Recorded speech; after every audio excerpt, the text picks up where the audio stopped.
And I'm gonna go over this uh, quick scene from The Simpsons, and I'm gonna give you insights because there's clues everywhere about digital assets, and I believe specifically XRP.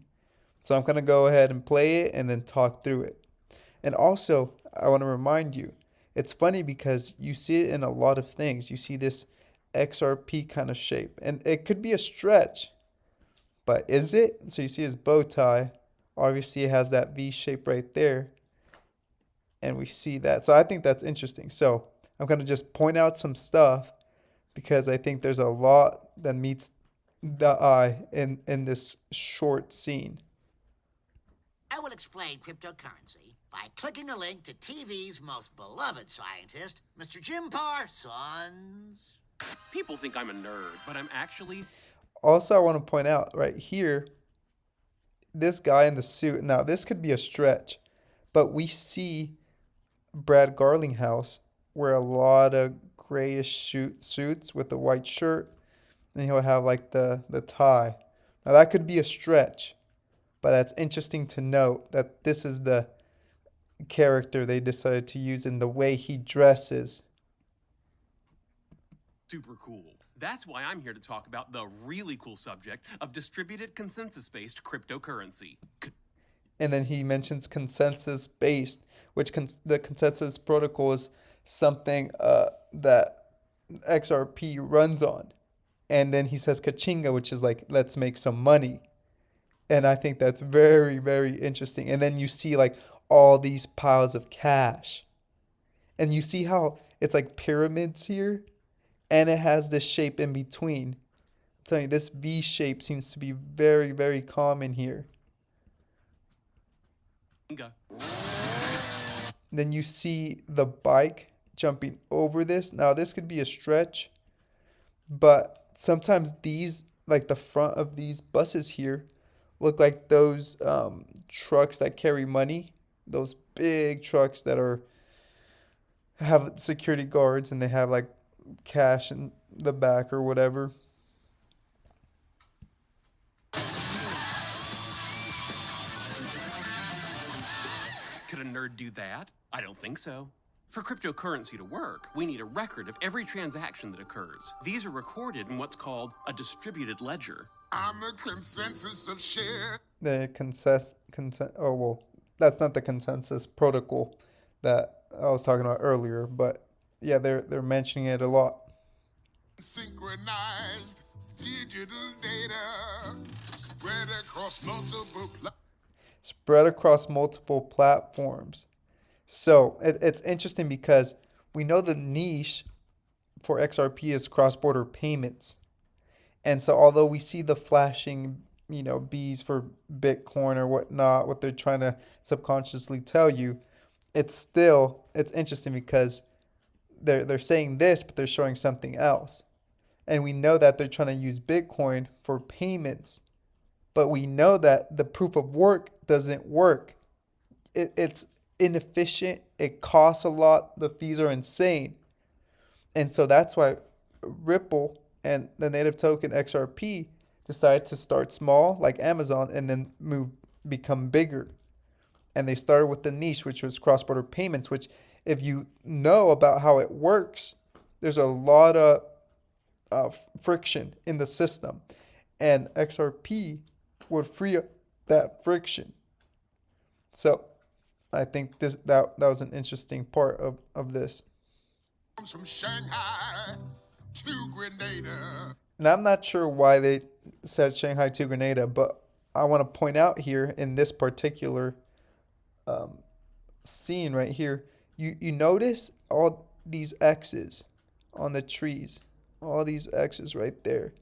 And I'm telling you, it's very prominent across this whole clip. And so, and we see this is like an island too, an island, and we see the ocean. And usually when either you moon, you can buy yourself a private island. That's the whole like running joke. And also like the ripples we see here for the company Ripple. Each day I'm closer to being cash of the future. And it's saying each day I'm closer to being cash of the future. We know it's inevitable. It's inevitable. And at the end of this clip, I'm going to show you exactly why it's inevitable. And it's coming. And you can't stop the tech. Not in your wallet, I'm in your computer. Oh. And we've heard about digital wallets, right? And where, I mean, you can carry it on your phone and you can pay that way. Or you can even, on your computer. You can make transactions. And it's recorded on the blockchain. When you use the current. Now, we see here, a lot of stuff is in here. Let me just play this and then we'll go over it. The transaction is recorded in the ledger. All right, let me go back there. When you use the currency, the transaction is recorded. Okay, so a couple things here. We see the fins here. Obviously, here's the X, right? And we see another thing is if you see the background, it's waves, right? Ripple, you know, the company Ripple. And we know that Jay Biancamono once said it's going to be like a trickle, and then a flood. This seems like it could come and cause a flood, right? And here he's alluding to the fact that you can make payments with it. And it's interesting that the girl's name is April. And we know that the lawsuit, based on what Jeremy Hogan said, got extended. And he thinks that summary judgment would be anywhere from March to May. And April's in between March and May. So that's crazy. And you're making payments. And it's interesting how he's on this jet ski, which is high powered, right?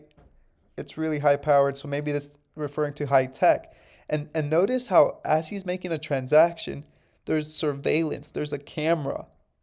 So does that mean we're going into a surveillance state? Interesting, I'm telling you. And then obviously here you see, seems like the Freemason symbol. Oh, and another thing I want to point out is, look here. If you zoom in, it looks like an island. That's like the ocean. Here's like a pool, or that could be like next to the beach. And obviously, you know, when it moons, you can be able to afford that because you have all the money, because it's going to make you very, very profitable and wealthy.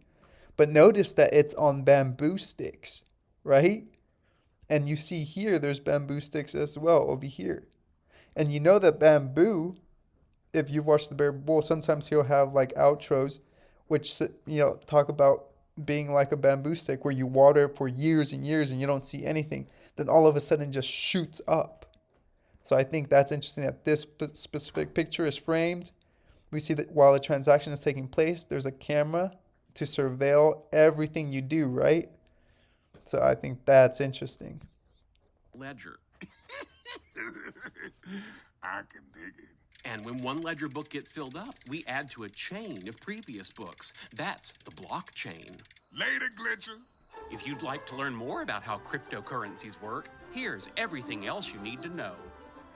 And I found it interesting how he says they can be generated by fiat like traditional currency or just thrown around randomly or all given to LeBron. And we know LeBron is nearing the billionaire status. So is he part of this trend? I don't know. I just thought it was interesting and kind of just randomly throwing a name out there. Goodbye from me. And here's this part. Super cool, Jim Parsons. Okay, and here's the thing about this. He's on a basketball court and he's shooting a free throw. Usually when you shoot a free throw, you get fouled. There's people trying to stop you from shooting or making the basket. So when you go to the free throw line, it's because you've been fouled. Could it be that, you know, with this whole Ripple lawsuit from the SEC, that they try to quote unquote foul Ripple and prevent them from scoring, you know? And also, if you think about it, this is a basket, right? And in a basket, how can you relate that to, you know, XRP? You can see the ball has this V shape again. It's very interesting. And I want to show you this video. You guys might have remembered this interview, but listen here from Chris Larson. Okay, what about the future of cryptocurrencies? Where do you see the future of these digital assets and maybe the role of Bitcoin and Ripple or XRP in that future? Yeah, so our view is that these digital assets really become supplemental to the existing family of currencies, right? So every country still needs its own, fiat currency for all kinds of reasons. That I won't get into it. It's very complicated, right? And I actually think that the big four, the yen, the euro, the dollar, the RMB, they actually, I think, come stronger in this world that we're going into, partially because of digital assets. Okay. That these digital assets actually contribute to a world that's more interoperable, where more people around the globe can get access to these big four. And most of global commerce is done in the big four. So I think you have a bifurcation going on. Those big four get stronger. I think some of the smaller currencies, maybe even more of the very small fiat currencies become less relevant, maybe even disappear. A country could have its own fiat, but still use one of the big four. You have lots of like examples. Montenegro, right? Absolutely. But I think then where the digital assets fit in, like things like XRP and Bitcoin and Ethereum, they're kind of in that mid-range. They become, I think, like the Singapore dollar or the Swiss franc, and they become useful in, kind of lubricating the world to make it easier for those big four to get in the hands of people all around the world. So that's useful. And then it might also be things like applications and devices that maybe... So there you have it. So maybe there's a basket of currencies, right? And so here It went in.